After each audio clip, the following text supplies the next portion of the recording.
বাঙালি খানায় সবাইকে স্বাগত জানাই। ভেন্ডি পটলের রাজকীয় স্বাদে। ভেন্ডি পটল যদি এমনভাবে রান্না করা হয় যে পছন্দ করে না সেও কিন্তু চেটেপুটে খাবে। ছোট ছোট টিপসও আপনিও খুব সহজে শিখে নিতে পারবেন। তবে আমি আজকে এখানে ভেন্ডি ও পটল কিভাবে রান্না করলাম চলুন সেটা একবার দেখে নেওয়া যাক। সারা সপ্তাহ রান্না করার পর দু এক রকমের সবজি আমাদের ফ্রিজে পড়ে থাকে, তা আজকে আমার ওরকম 2 রকমের সবজি ফ্রিজে ছিল। আমি 2 রকমের সবজি বের করে নিয়েছি। সবজিগুলোকে বেশ ভালো করে ধুয়ে নিতে হবে। 3 থেকে 4 বারের মতন সবজিগুলোকে বেশ ভালো করে ধুয়ে নিয়েছি। এই পর্যায়ে আমি সবজিগুলো কেটে নিয়েছি, ভেন্ডি এবং পটল। ভেন্ডিগুলোর আমি দুটো সাইড কেটে বাদ দিয়ে দিয়েছি, আর পটলগুলো একটু সরু সরু করে কেটে নিয়েছি যাতে ওর ভেতরে নুন ঝালটা ঢোকে। এই পর্যায়ে আমি 1 চামচ হলুদ গুঁড়ো সবজির গায়ে বেশ ভালো করে লাগিয়ে রেখে দেবো 10 মিনিটের জন্য। মাসের শেষে পড়ে থাক 1 টুকরো নারকোল, তাই এই নারকোলের টুকরোর মধ্যে একটু গরম জল দিয়ে নারকোলের জুস তৈরি করে নেব।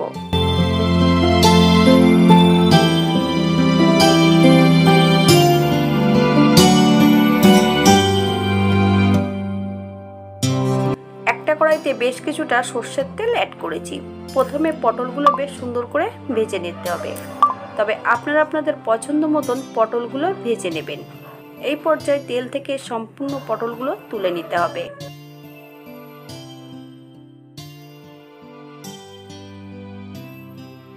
একই তেলে রান্না করব। ফোড়নে রেখেছি 1 চামচ কালো জিরে। ফোড়ন থেকে সুগন্ধ বেরোলে সম্পূর্ণ ভেন্ডিগুলো অ্যাড করতে হবে।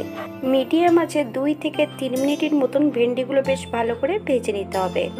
ভেন্ডিতে যখন নুন অ্যাড করা হবে তখন সবজি থেকে নিজস্ব জল বেরিয়ে গেলে সবজিটা সেদ্ধ হয়ে যাবে, একটুও ভাজা হবে না। এই পর্যায়ে কিছু মশলা বেটে নিতে হবে। 1 চামচ জিরে, 1 চামচ সর্ষে, 2-3টে কাঁচা লঙ্কা বেশ মিহি করে বেটে নিতে হবে।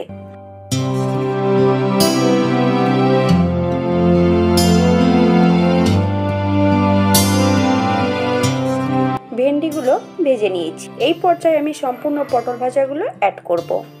সম্পূর্ণ বাটা মশলাটাও অ্যাড করে দেব। সামান্য একটু নুন, আপনার স্বাদ অনুসারে নুনটা অ্যাড করবেন। এই পর্যায়ে আমি নুনটা কিন্তু একদমই কম অ্যাড করেছি, কারণ মশলা বাটার সময় আমি একটু নুন দিয়ে মশলাটা বেটে নিয়েছিলাম। যদি মশলা বাটার সময় একটু নুন অ্যাড করা হয় তাহলে মশলা বাটাটা বেশ মিহি হয়। সামান্য একটু জল অ্যাড করব, যেহেতু সর্ষে বাটা অ্যাড করা আছে। সর্ষে বাটাটা যখনই অ্যাড করবেন একদম লো ফ্লেমে সর্ষে বাটা অ্যাড করতে হবে। 2 থেকে 3 মিনিটের মতন বেশ ভালো করে নেড়েচেড়ে মিশিয়ে নিতে হবে। 1/2 চামচ হলুদ গুঁড়ো, আপনারা এখানে কাশ্মীরি লঙ্কার গুঁড়োটাও অ্যাড করতে পারেন রঙের জন্য। এই পর্যায়ে সম্পূর্ণ নারকেলের দুধটা অ্যাড করব। হালকা হাতে একটু নেড়েচেড়ে মিশিয়ে দিতে হবে।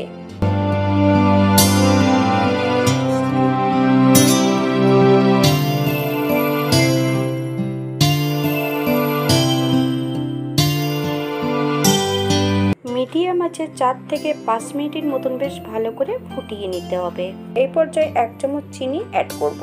হাই ফ্লেমে 1 থেকে 2 মিনিটের মতন বেশ ভালো করে ফুটিয়ে নেব, যাতে চিনির কাঁচা গন্ধটা না থাকে। ভেন্ডিগুলোকে আমি একটু ক্রাঞ্চি রেখে দেব, বেশি নরম করব না, তাই এই পর্যায়ে আমি 1 চামচ কাঁচা সরষের তেল অ্যাড করব। আপনারা যদি কাঁচা সরষের তেল পছন্দ করেন তাহলে পরিমাণে বাড়িয়ে দিতে পারেন। এই পর্যায়ে গ্যাসের ফ্লেমটা অফ করে দিতে হবে। 5 মিনিটের জন্য স্ট্যান্ডিং টাইম দিতে হবে, তারপর সার্ভ করব।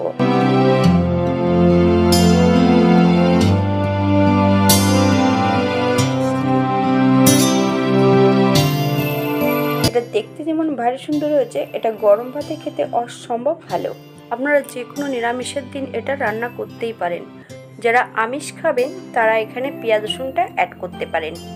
আপনারা যারা নারকেলের দুধ পছন্দ করেন না তারা পোস্ত বাটা অ্যাড করতে পারেন।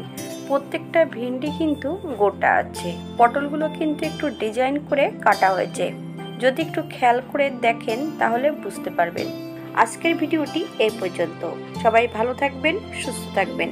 অন্যদিন নতুন রেসিপি নিয়ে আপনাদের সামনে আবার আমি হাজির হব। ভিডিওটি দেখার জন্য নতুন ও পুরনো সকল বন্ধুদের অসংখ্য ধন্যবাদ।